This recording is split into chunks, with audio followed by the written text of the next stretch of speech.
Everyone, I'm back. Testing, testing, testing. I'd like you to let me know if you can hear me. Can you hear me? Can you hear me? I'm back. Testing, testing, testing. Hope the sound is better. Can you hear me? I'm going to just start and I'll wait for someone to write in and let me know if you can hear me. I'm speaking as loud as I can. The volume is as voluminous as it can be. I'm going to go ahead. Yes, wonderful. Thank you. So I'm picking up with reading an essay I wrote that went viral about coronavirus data, and especially a huge story that I'm here to tell you about because none of the mainstream media is covering it. It's the biggest story of the 21st century, in my view. Steph Simonowitz of Amnesty UK broke this story. It's huge. And the story is that COVID data, tests, infections, presumably deaths, have been contracted by Boris Johnson and someone in the government in the US as well to be managed by big tech for-profit companies. Palantir, which is owned by a far right-wing tech guy, Peter Thiel, Amazon, Google, and Microsoft. So I want to explain, after I read the essay I wrote that went quite viral on this page about that story yesterday, I want to explain as CEO of a data tech company just what that means in very non-nerdy, accessible terms. Because if you don't deal with data every day, you might not understand that this is a gigantic threat to democracy, to autonomy, to our physical health, and to human privacy, to the act of learning, to schools and colleges. If that seems grandiose, just bear with me. You'll see what I mean.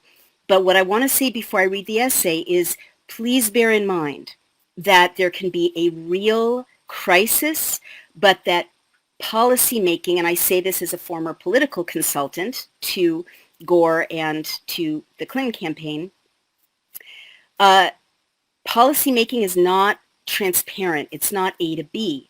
In other words, with most governments, even in healthy democracies, when you have a crisis, including a very real crisis, you don't actually usually get policy that is kind of mirroring the crisis. What you get is policy that is explained as a mirror or a response to the crisis, but often there's a process of lobbyists, special interests, oligarchs, billionaires, getting in there before the legislation is introduced, before the deal is done, before the contract is awarded, to shape and exploit the response to the crisis. So knowing both of those things as a former political consultant and working with legislation every day, and as someone who handles data every day in exactly the way decisions are being made right now and stories are being told to countries all over the world, right? That is data points coming in from hospitals, from tests, from coroner's reports, presumably, that's all being fed into these presentations like Johns Hopkins, Bloomberg School of Public Health, or one on the New York Times, or COVIDtracker.com.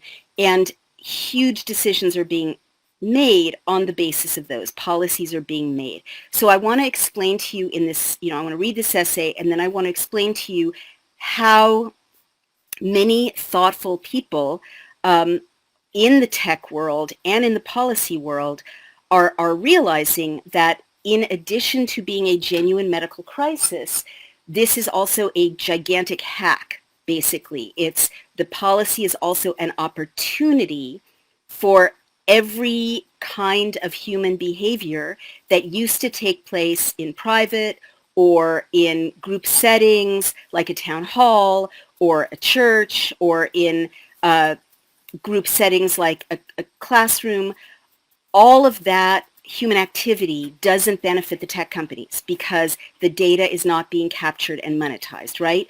So policies using this crisis, a real crisis, right, are effectively driving people into the hands of handing over every single thing they do in the course of the day to tech companies. And I specifically want to talk about how the data around coronavirus spikes and hotspots, which all the media are reporting as if they are confirmed, right, from sites like the New York Times, from sites like Johns Hopkins, Bloomberg School of Public Health, those data can easily be altered, highlighted, changed, corrupted by the big tech companies. So at the end of my essay, I want to write, I want to tell you a little bit about how search, is innately corrupt, right? Or manipulable.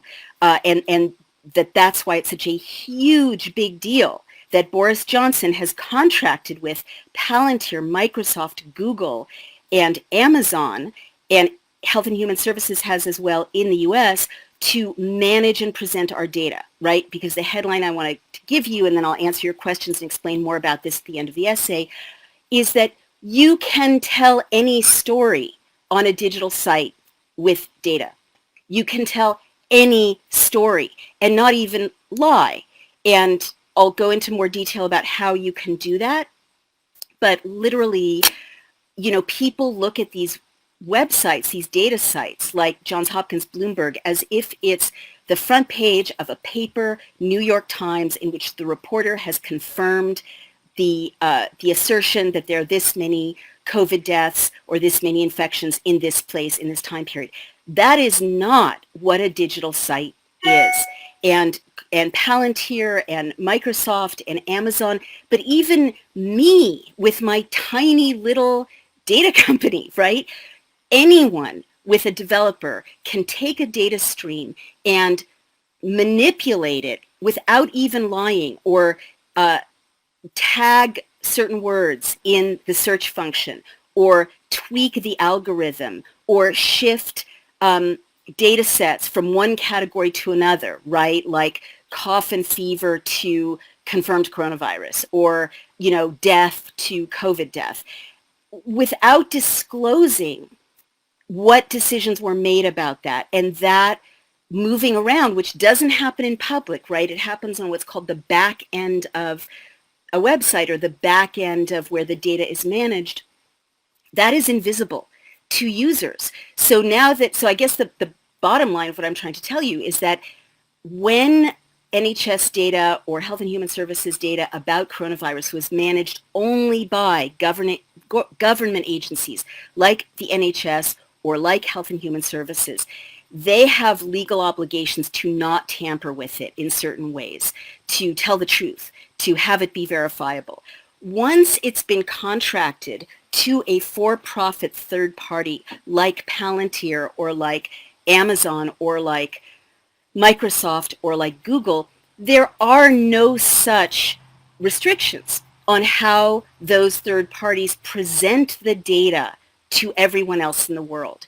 And I just want you to bear that in mind, because it means with this deal, which is transatlantic, right? I warned you like several weeks ago that when a loved one had a COVID test at Rite Aid, the terms and conditions gave that data, removed it from HIPAA law, which protects the privacy, medical privacy of that American citizen, and handed it over to Google. And you have to consent to have it be handed over before they will give you a COVID test, okay? And Rite Aid, when I challenged them, said, we're helping the government. Well, the government has a deal with Google, and that changes everything. And I'll tell you the details of why by reading this essay.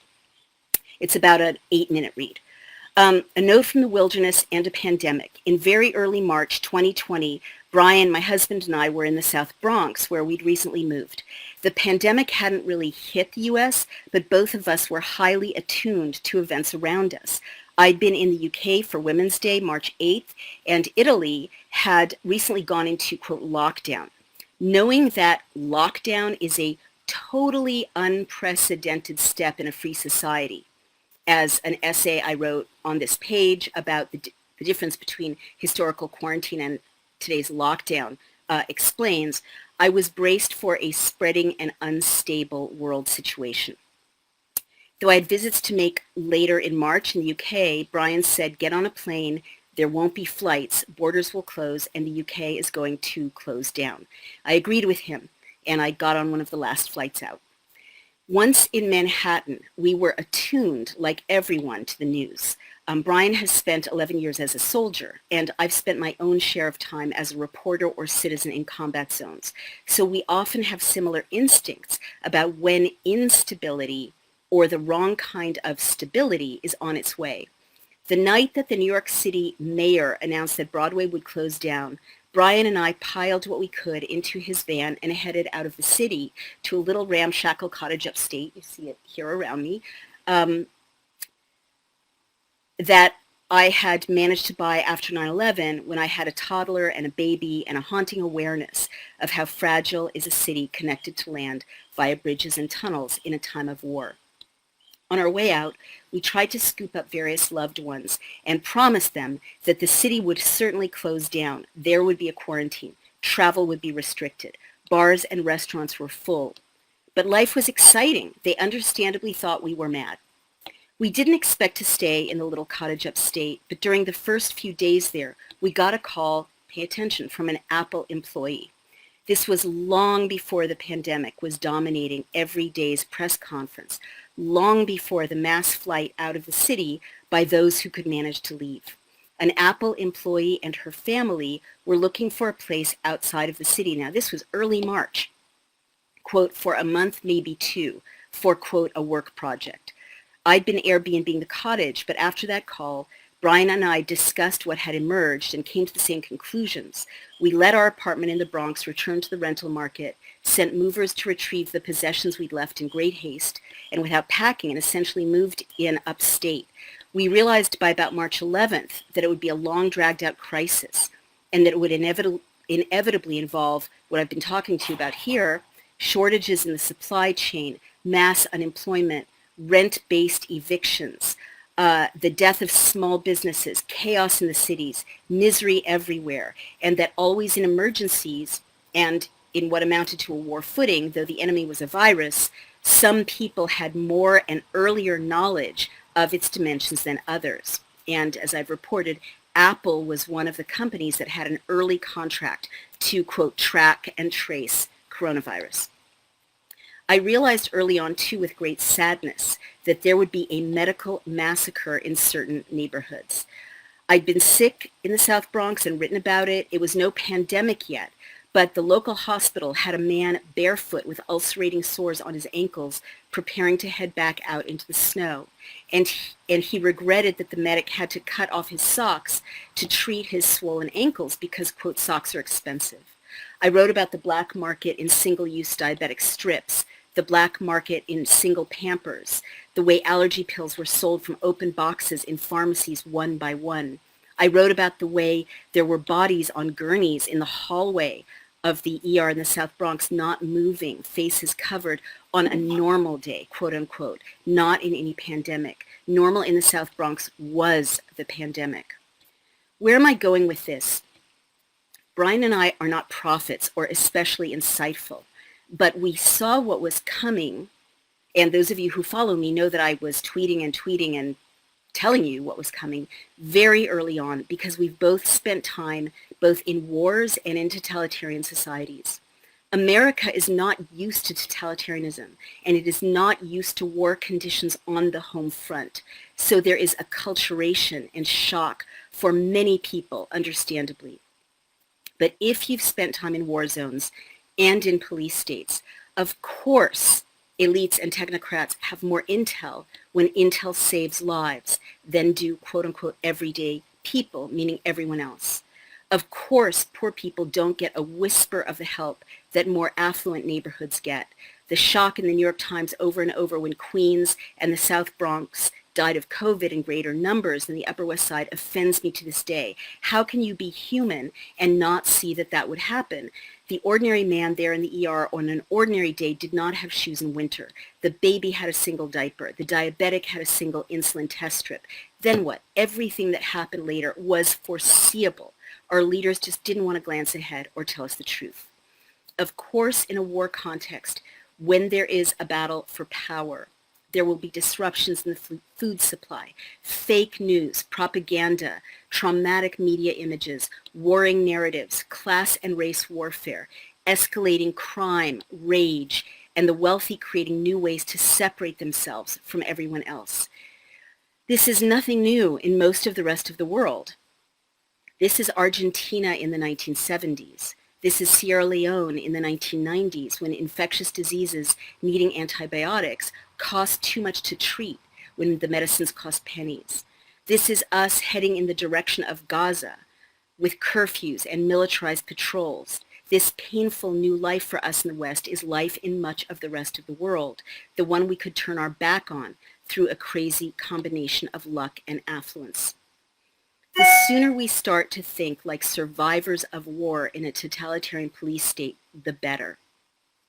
What do survivors do? They don't depend on anyone but themselves. They don't await salvation from the government. They innovate. They barter. They raise their kids not to be credulous. They form tight bonds with neighbors, and they help each other. They don't waste food. They learn to have communications that cannot be surveilled. They create grassroots organizations. They savor the basic joys of the day, and they don't buy the government's narrative unless they have checked it for themselves. I'll warn now that COVID, quote, lockdown, and it's a real crisis, right? A real medical crisis, but the policy is being manipulated. I'll warn that COVID lockdown tropes and expectations that are now becoming habits, that are soon to become lifestyles, then memories, to the point where our kids won't remember life before this, are guaranteed to keep people from engaging in the kinds of behavior that survivors of war require. Solidarity, love, new encounters, private communications, hugs. It's a real pandemic. It's often fake policy. That's why I am burdened with worry when I check COVID stat after COVID stat, as I open this piece with mentioning, and see the data fall apart under the most basic journalistic scrutiny. Where are the good numbers? That's when I worry when I read that 10 billionaires have made more billions than before out of their previous billions in the pandemic. Amazon was one of the companies, as I mentioned, with which Boris Johnson contracted to manage COVID data from the NHS, and also the one company that was, quote unquote, essential in America, while thousands of small business competitors died. Palantir, owned by far right-wing Peter Thiel, Google and Microsoft are the other for-profits to whom Boris Johnson gave the COVID data management contracts. In the US, Health and Human Services gave their COVID contracts to the same entities. Steph Simonowitz of Amnesty UK broke this story. As I mentioned, one of the biggest stories of our lifetime. And to date, no mainstream media have picked it up yet. What does this mean? And this is what I promised to tell you at the opening of our talk.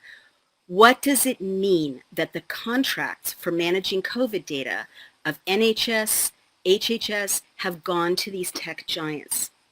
It means that our well-being, our ability to make plans for our own health, our ability to create policy with an exit strategy to this crisis, our ability to go back into the world of sunlight, seeing human faces, embracing our elderly relatives, going back to school, having town meetings, is not, and listen closely, is not in the hands of actual medical doctors at government agencies or even in the hands of our elected government officials.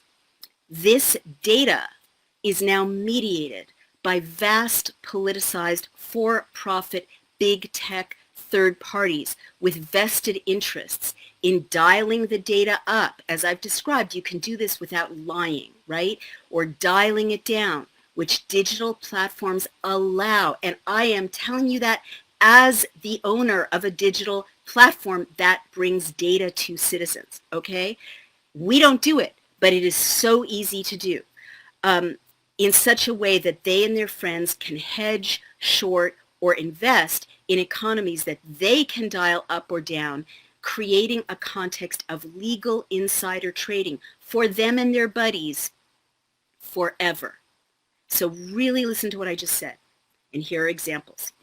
If Google decides what news about COVID you see, and by the way, Facebook also censors and manages news about COVID.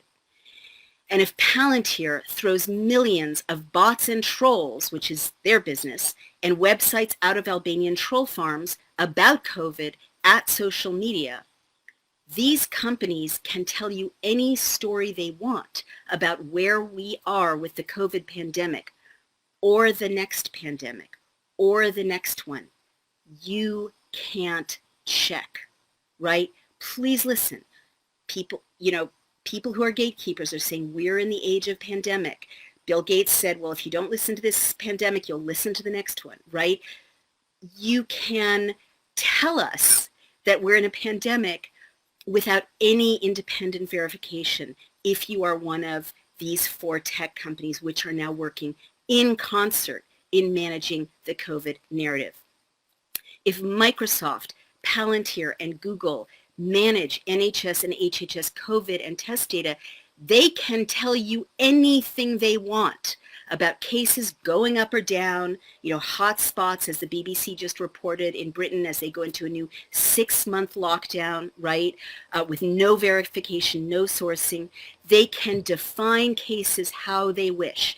As I mentioned at the start of this presentation, they can move deaths from one category or another, hide or amplify data sets, or change wording on websites to be more or less scary, simply via digital design.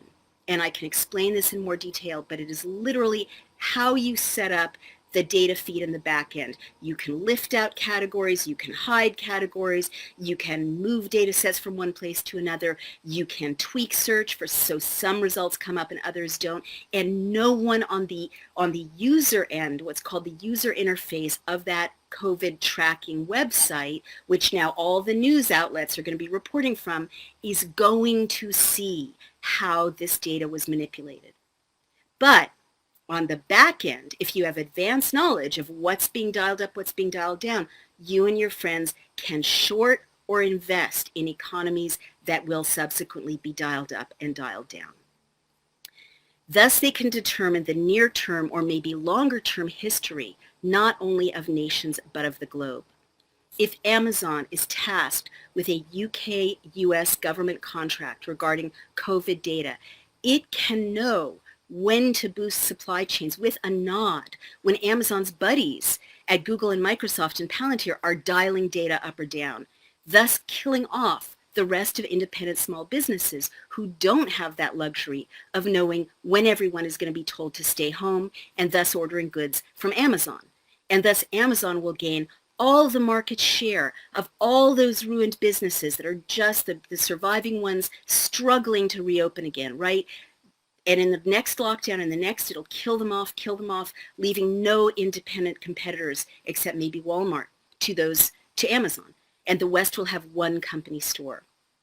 It means we can't trust the COVID data presented in even very official looking platforms, even platforms with government insignias, in order to make our decisions about something as basic as going back to school, because the official looking websites are thoroughly corrupted already by the profit motive. And by the way, I don't just worry about data being manipulated to overstate the danger.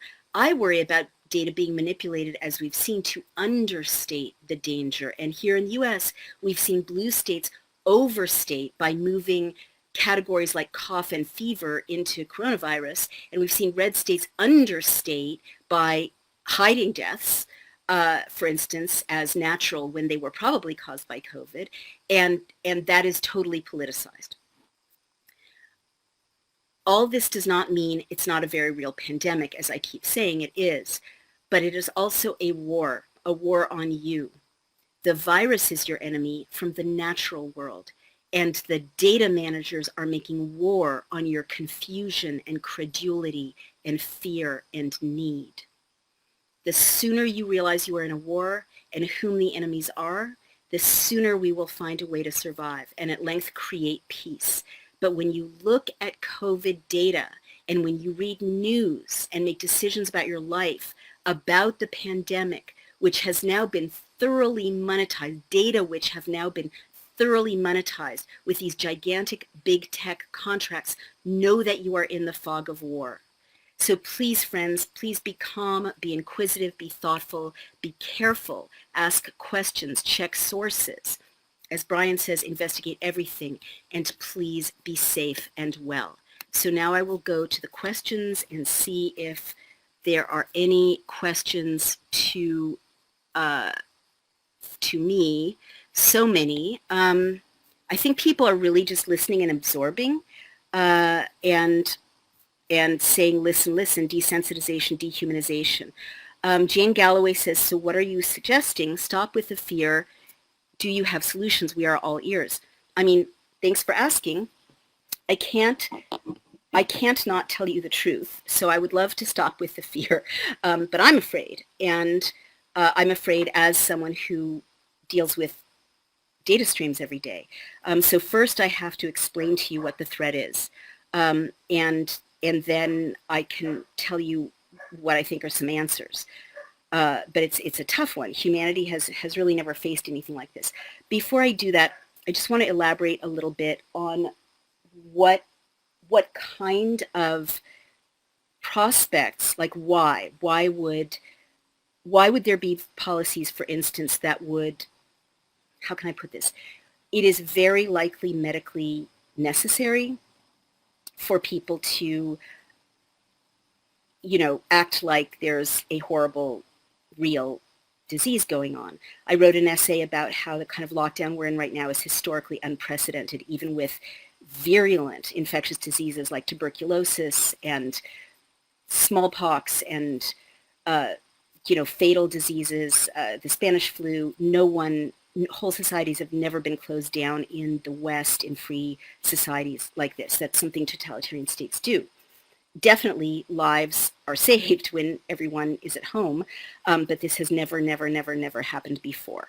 I'm not making a medical judgment. I'm just saying it's never happened before. And when it's called quarantine, it's not a quarantine. Historically, that's not a quarantine. Whole societies, whole economies have never been closed down. I want to talk about what the risk is going ahead, what the temptations are for big data companies.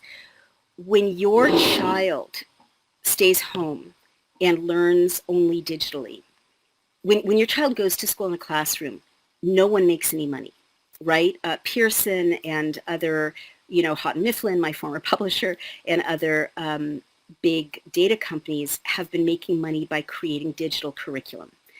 But you can make a lot more money by pushing all schooling to digital schooling, all colleges to digital online learning, all elementary schools, all middle schools to learning on Zoom. And the other thing that happens when your kids are learning online, and I don't mean to startle you, but these data companies, whoever is managing that platform, can harvest all the information about how your child learns, what your child's interests are, how your child is slow or fast.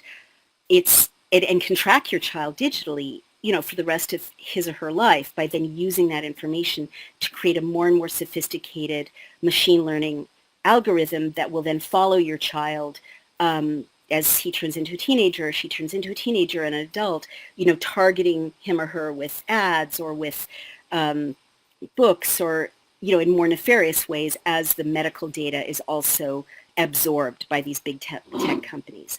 But it's very much more lucrative to the big tech companies to have all kids at home learning digitally than to have them go to school. Every single minute human beings spend not online the big data companies see as a missed opportunity. And you have to understand that. So that means when we're at a town hall meeting in real time, right, in real space, which has now been outlawed in Britain, pretty much, even with good ventilation and social distancing and hand washing, or, town hall meetings outside, from what I read of these laws, you really can't do democracy anymore at a local level in Britain.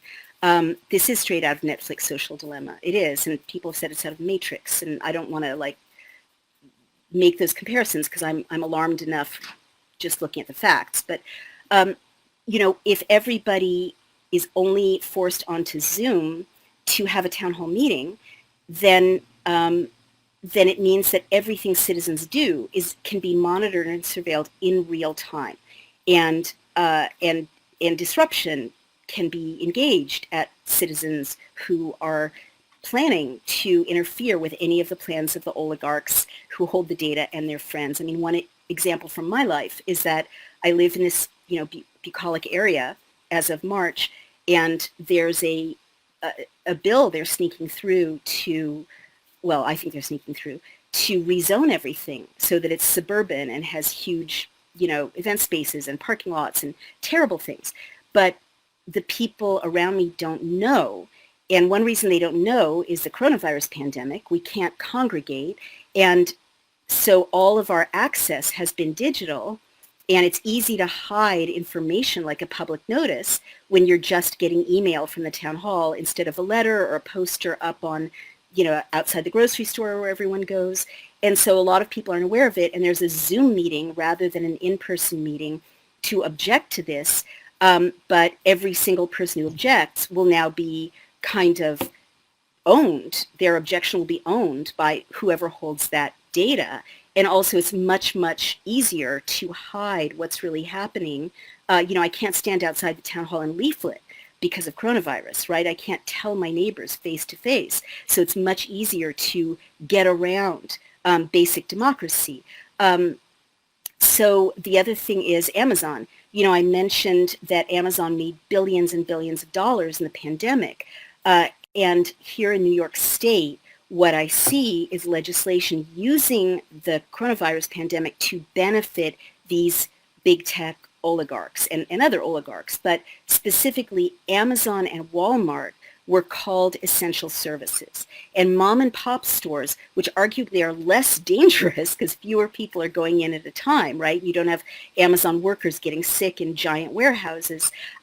They were called not essential workers. So mom and pop stores had to close down. Amazon got all that business, but also we got habituated, right, to being at home, not wanting to put on that mask, risk that trip to the grocery store. Let's just order, I ordered meal kits because it's safer. So all those meal kit companies mopped up the money that, the little bodegas, the little grocery stores, the little mom and pop shops had been making because of us all, being at home. And while we're at home, we're being habituated to see our friends online. Kids are playing Roblox instead of playing with their friends in real space. We're being habituated to worship online. We're being habituated to, as I mentioned, try to legislate online. And so all of this, and then if you talk about the data, what there is this extraordinary synergy now between the medical data, which is being harvested, as I said, and given to Google here in the United States and also in Britain, and investment by oligarchs who can now, or big tech guys, or 10 dudes who are super rich and friends with each other, who can now legally drive economies up or down, right? By dialing up the numbers, presentation, not even lying, right? You can get a policy that says, let's reopen. Dialing up hotspots, you get a policy that leads to, oh no, we've got to close, everyone go home. But in data, and in investing in the stock market, just a few minutes ahead of everyone else knowing information gives you time to put a short or a put, an investment on the economy. So if you know, if you're Michael Bloomberg and you fund the Bloomberg Johns Hopkins School of Public Health, which is the only site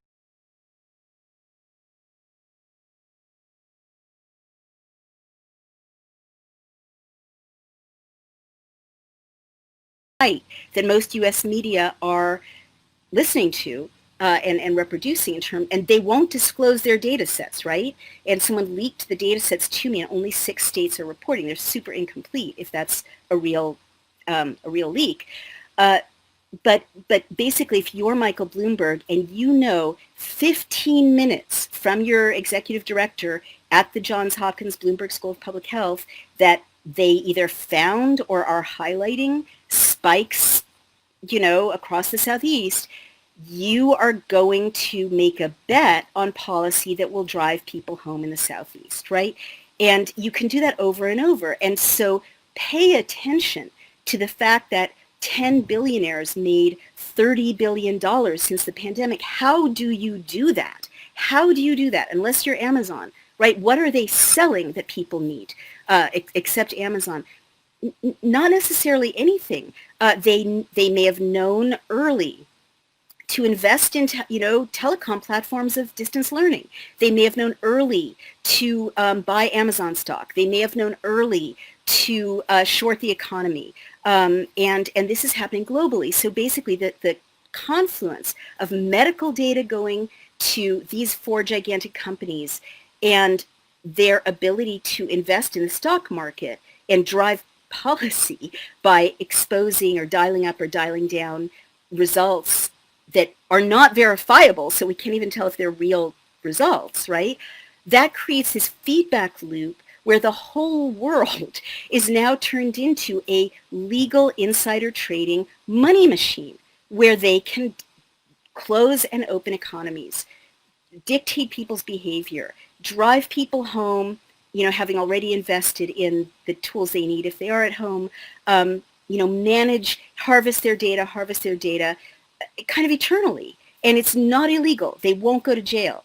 So that is my presentation to you. Thanks, but I'm at a total loss.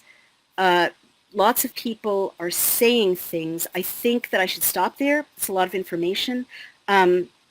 What can we do?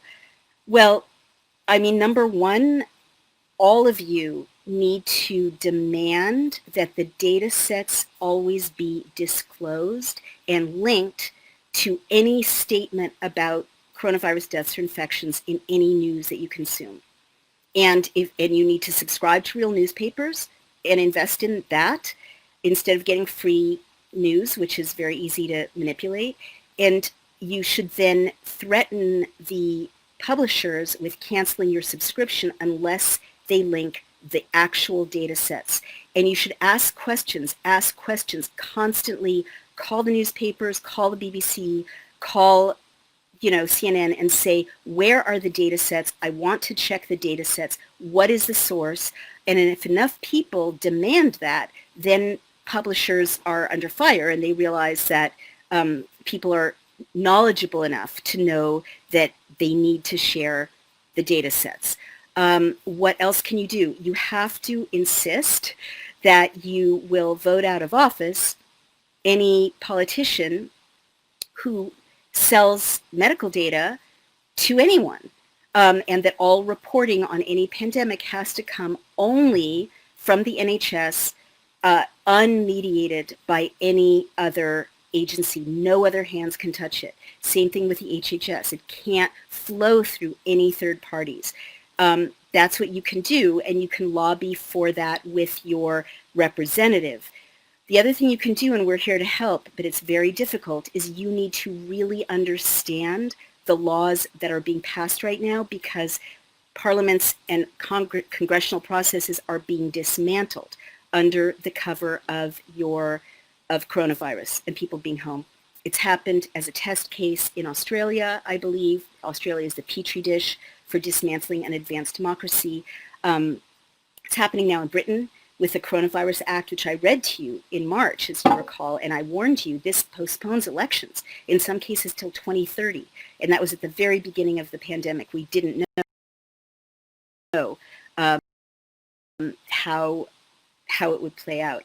I think you need to read my essay about the difference between a quarantine and a free society and the lockdown restrictions that are being enforced on you now, and start to, I think, really push back at there's a big difference between people taking responsibility for their health and that of their community in a free society and being very cautious and careful versus top-down restrictions like only 6 people are allowed to congregate and the police will manage it, and people getting fined and people getting arrested that we're seeing in Britain and in Australia. There's a big difference. There's a big difference between travel restrictions, which have never been part of a free society, and the kind of shelter-in-place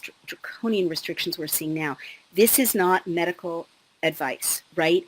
This is about, in a time of pandemics, successful free societies have shared information and voluntarily put resources in place to isolate sick people from healthy people, to make sure everyone got tests. But there wasn't this kind of top-down repressive management of all human life. And lastly, I'm circling back. Do not accept restrictions that are not based on real data, it's not even science, it's just truth, it's just data. Like, ask to see the data, ask to see the reports, ask to see what these policies are being based on. Right now, at this point of a global crackdown, it really, I hate to say this, but we're kind of past the point of, oh, write to your congressman or write to your MP. We're really in a time when resistance without endangering anyone, like not going along with it, asking questions. Just asking questions is really critical. Like what societies can only do now is delay a complete 360-degree lockdown and harvesting of data that is mutually reinforcing.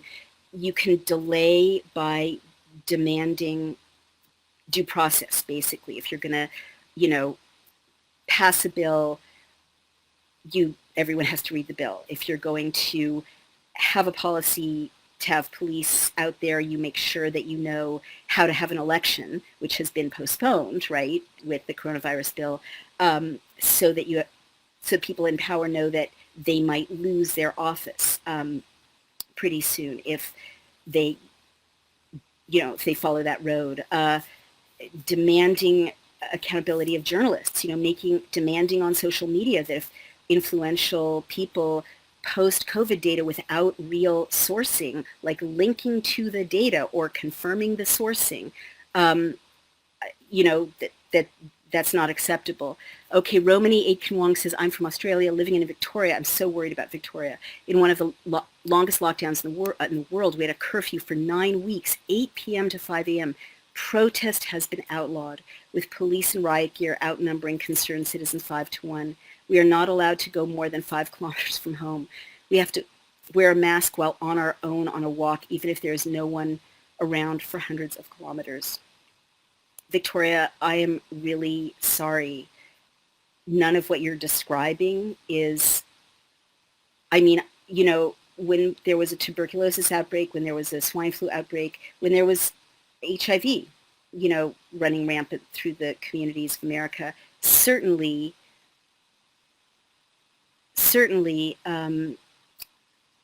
lives would have been saved if every single HIV positive person had been locked up and forbidden to take a walk without police monitoring. But that is not what free societies do. And the HIV epidemic was managed very responsibly, very thoroughly. There was loss of life, but the community managed it without anyone losing their liberties. So I'm quite terrified of what I hear out of Australia, because I do think Australia is the test case. And once you've got these kinds of restrictions, how do you ever get a free society back, right? They will tell you it's coronavirus forever. And, it may be, but you won't be able to convene, even in very safe ways, with your fellow citizens, without at risk of fines or being beaten, to figure out solutions that come from the community rather than from fascists. And I just want to note, as I predicted, during the lockdown, during the coronavirus pandemic, your basic democratic processes in Parliament in Australia were weakened, and COVID commissioners put in place who are basically rich guys, and now your natural resources are being stripped away.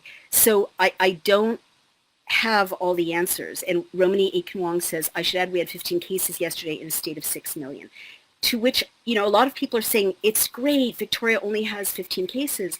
And I don't want to tell you what to do with your community's health. I'm not a doctor, and this is not medical advice. I'm only looking at the civil liberties.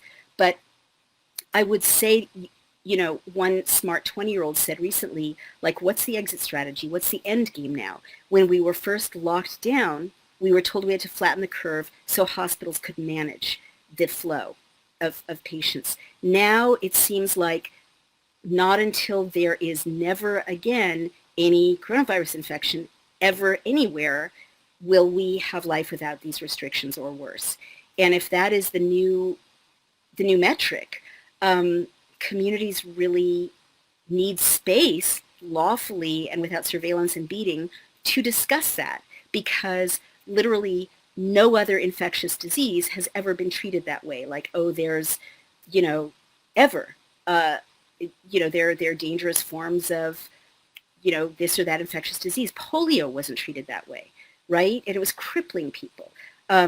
People were not locked up in their homes until the last case of polio was eradicated. So this is completely new. I don't have all the answers.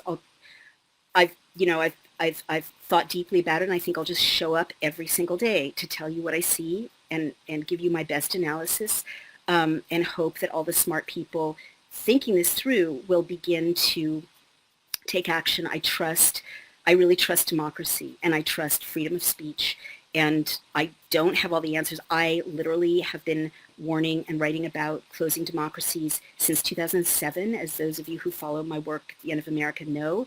I literally lie awake nights not knowing, how to even save the people I love from what I've seen here. But I have to believe that in sharing this with you, I trust that you will help me find answers, and I will help you. And as long as we can speak to each other, there's hope. So tune in tomorrow at 4. And the books are The End of America. If you want to see how these power grabs originated, the book is Outrages, Sex, Censorship, and the Criminalization of Love. The website is Daily Clout. That's where we explain legislation to people. But it's literally just me on Facebook doing my best, and I'll answer all your questions every day. I hope this was helpful. Please know that if we work together, great challenges have been overcome in the past. Thank you. Naomi Wolf.